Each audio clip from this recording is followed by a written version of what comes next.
Welcome back to Daydream Manor Flower Farm. If we're just meeting for the first time, I'm Dawn. I'm the owner. I am my second year of flower farming, and I live in Zone 8B in South Louisiana. Today, I'm in the stem shed. So, cool little story why I call it the stem shed. Obviously, because I grow flowers that have stems, or that's part of it. So, in my corporate job, I use a platform to promote females in STEM careers. And so if you've never heard of STEM, it stands for Science, Technology, Engineering, and Math. So I've shared this before. I work for a large manufacturing company. It is a male-dominated workforce. And so our company has very deep set values in the diversity, inclusion, and equity space.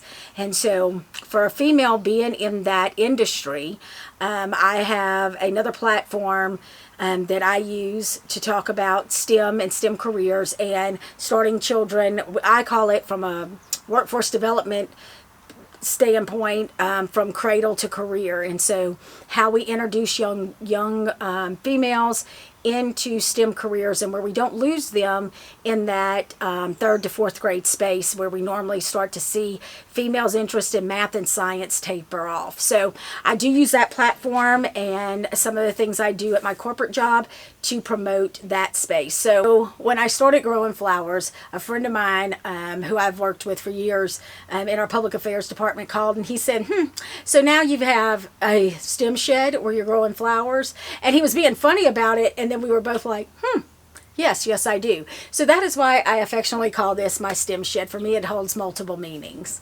So just a little bit of trivia today. A lot going on today. I have spent the last couple of days weeding, which sucks. Let me be clear. Least favorite thing to do. It is therapeutic on some level, but after you do it for so many hours, it really starts just to drain you. And right now, our temperature today is, let me look. It is 84 degrees and in here, so it's a little bit hotter outside. Our weather pattern has been really jacked up, like I think everybody else's has. So getting hot sooner. Anyway, I got a couple of things I want to do around the farm this morning. I need to check in on the baby chicks. Oh, you got to see these baby chicks. And I need to collect eggs. But I also want to do a garden walk, and I want to show you a space that we haven't talked too much about. I kind of alluded to it in one of my other videos when I talked about my visit from my USDA representative. So I do want to show you that and kind of give you an overview. So let's go. These are the new additions to the hen house. I'm going to pull these up. I'm not going to pull it up too much because they are learning how to fly. So those are Easter eggers. They laid the little bluish, greenish colored eggs. There were 4. I did get these at Tractor Supply. It's where I bought my other hens from 2 years ago, and I didn't have any issues with them. Whatever reason, one we brought home, and she did not survive. So I have, oops, sorry, it's going to be loud. I've got to get them fed. So she only made it 24 hours, unfortunately. So we do have these 3 that'll join our other ladies. In just probably another 2-3 weeks, we have a separate, Mr. Daydream has built a divider for the coop so we can introduce them slowly, which we'll need anyway.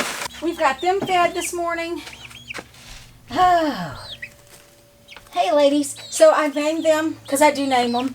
I named them Bonnie, Christy, Marjorie, and unfortunately Wendy passed away. So if you get that reference, just comment in the bottom and let me know. This, oop.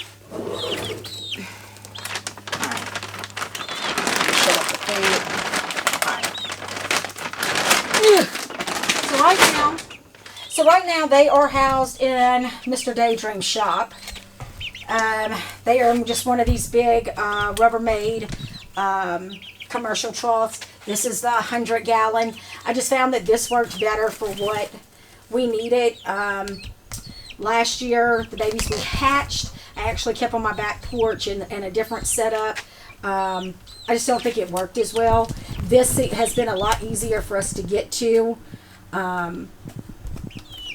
So I do have DE in the bottom with some fresh stall and their pine shavings, and so they have their food and their water.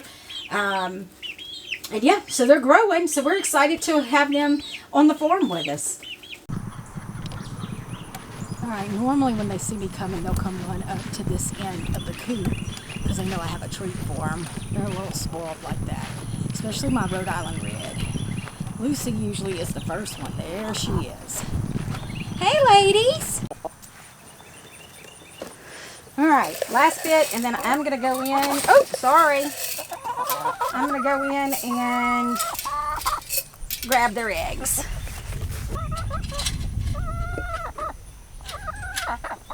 Laying this morning. Who's in here? Ugh. None on that side. Oh, get up, Penny Penny. Come on. Up, up. Oh, no, ma'am. Get up. Go. Oh, goodness. Yep, she's sitting on 8 eggs this morning. All right, have another seat.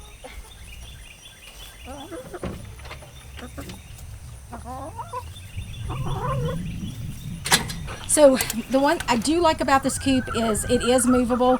We just hook up the 4-wheeler. We move it in around this area here so that they have fresh grass. In fact, you can see when I back up, this is where they were last week. And then I just ordered a sunshade off the internet, and that gives them some shade during the hotter parts of the day. All right, so I want to show y'all the other part of our farm, and I just want to give you a quick overview of what I'm really looking forward to doing and plans for the year coming.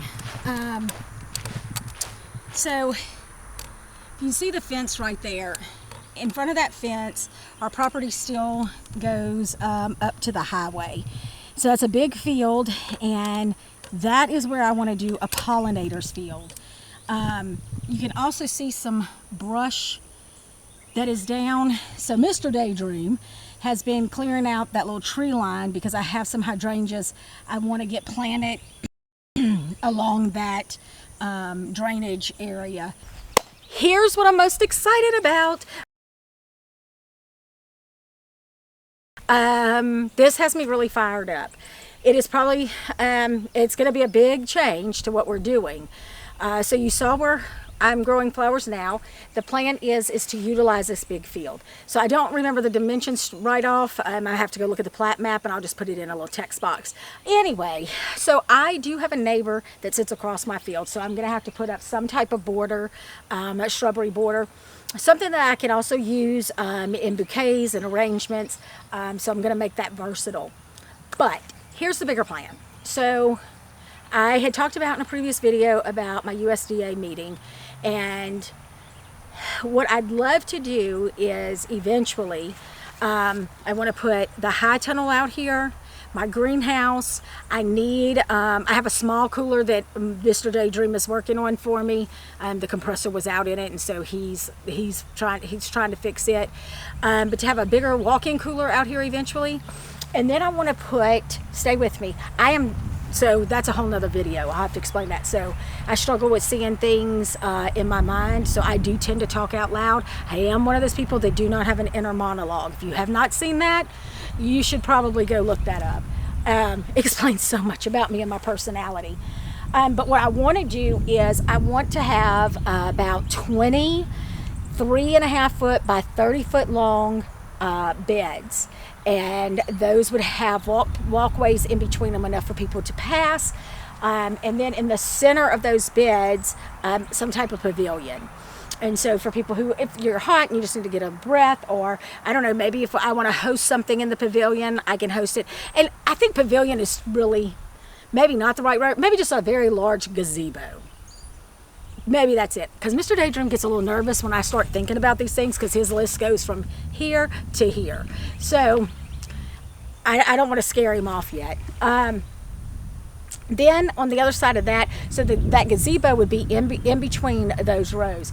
Then a little bit further up, I want to do a freestanding building, maybe like a 12 by 14, a 10 by 14 space that has electricity in it. Because one of the goals that I do want to be able to offer here is I'd like this to be a teaching facility at some point. So with an outdoor classroom, so that my local schools can come out and utilize the space. I want to be able to do some workshops in it. I have friends who want to do business retreats or team building. And so I think that's a space that I do want to create. And then in front of that we have, well, right now we do have our photographer's field is what I am naming it right now. I am experimenting with sunflowers to see, 1, how long they take to grow, 2, what do I need to do to amend my soil, and 3, how are they really going to look once they're grown, and will photographers take advantage of that. We're looking at to do over here. This is part of that whole partnership that I've been talking about, working with USDA on the high tunnel, the pollinators field up front, but also looking at their cost sharing to do maybe those shrubs. So there are a lot of opportunities out there. So I'm excited to get on that call from my USDA partner, and they were inputting my application. If you watched my previous video, I did talk about filling out an application. So the catch in this is, for me, is I missed the deadline for this year's funding. And so their fiscal year ends in September. So more than likely my application is going to be deferred to the next fiscal year. So I'm probably a year out, at least, at minimum, a year out, because right now they are processing those applications that came in that January span. So I am at least probably a year out before I can get a high tunnel out here, which I was a little disappointed in at first, because I kind of like stuff to happen and happen quickly. But then I had to take a step back and think about, okay, I think the year also gives us time to get this. I've got to get all of this ready to plant. That's going to take some time. Because look, at the end of the day, we both work full-time jobs outside of the farm, and I'm tired. I get tired, but I push myself so that I can keep going, because I will tell you, this does give me energy, but it's still rough. It's still a lot to take in. It's still a lot to plan. I mean, we've talked about this. Just in my 50s, I don't bounce back as much as I used to. It takes me a little bit longer to recover. I mean, shoot, I can't even figure out where the bruises came from. Let's be real. So that's kind of where we are.